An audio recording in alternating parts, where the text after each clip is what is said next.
The story of Christopher Columbus. Introduction to Columbus's early life.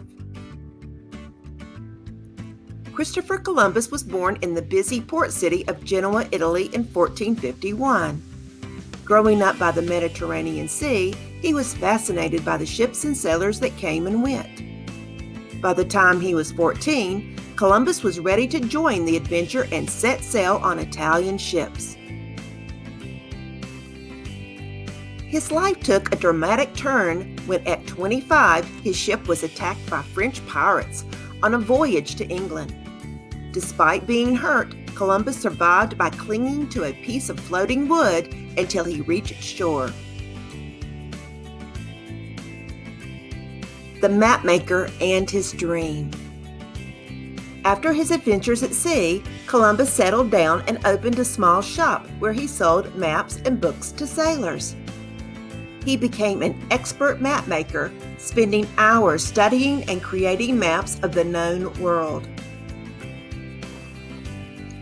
Columbus loved reading about distant lands, and one book by Marco Polo particularly captured his imagination. Polo's tales of riches in the Indies made Columbus believe he could reach these lands by sailing west across the uncharted ocean. He dreamed of discovering a new route to the Indies to bring back valuable jewels and spices. Raising money for his voyage. Columbus was determined to make his dream a reality, but needed ships and money. He first asked King John II of Portugal for 3 ships to test his idea of sailing west to reach the east. The king turned him down. Undeterred, Columbus went to other European rulers in France and England, but they also refused. Finally, Columbus approached King Ferdinand and Queen Isabella of Spain. At first, Queen Isabella wasn't convinced and said no. But Columbus's persistence paid off when, later on, the Spanish monarchs agreed to fund his voyage. They provided him with 3 ships, the Nina, the Pinta, and the Santa Maria, and a crew of about 90 men. The voyage across the Atlantic. On August 2nd, 1492, Columbus and his crew set sail on their daring journey across the Atlantic Ocean. The voyage was anything but easy. The sailors were terrified of the unknown waters. They had heard tales of sea monsters and feared that they might sail right off the edge of the world, which some still believed was flat. On September 1st, 1492, they sailed past an erupting volcano on the island of Tenerife and witnessed a fiery meteor streaking across the sky and crashing into the ocean.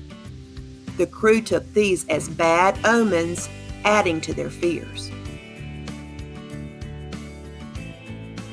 Discovery and return. Finally, after 71 long days at sea, Columbus's ship spotted land on October the 12th. Excited, Columbus and his men rowed ashore and planted the Spanish flag in the sand, claiming the island they named San Salvador for Spain. Believing he had reached the Indies, Columbus called the native people he encountered Indians. In reality, he had landed on an island in the Bahamas, southwest of what is now Florida.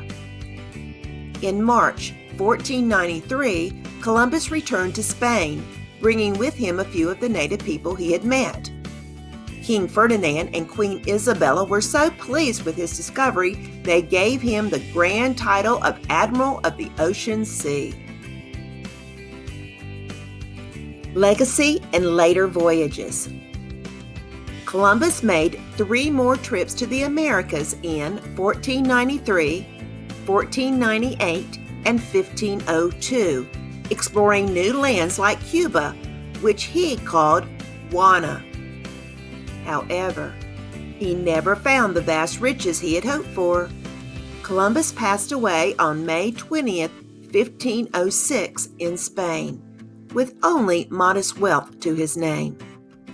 Despite this, His voyages opened the door to the exploration and eventual settlement of the Americas, leaving a lasting legacy in history. Thanks for watching. Now that you've learned about Christopher Columbus and his historic voyage, it's time to test your knowledge.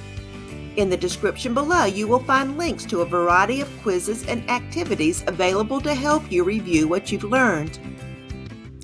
Choose the one that suits you best and see how much you remember. Good luck!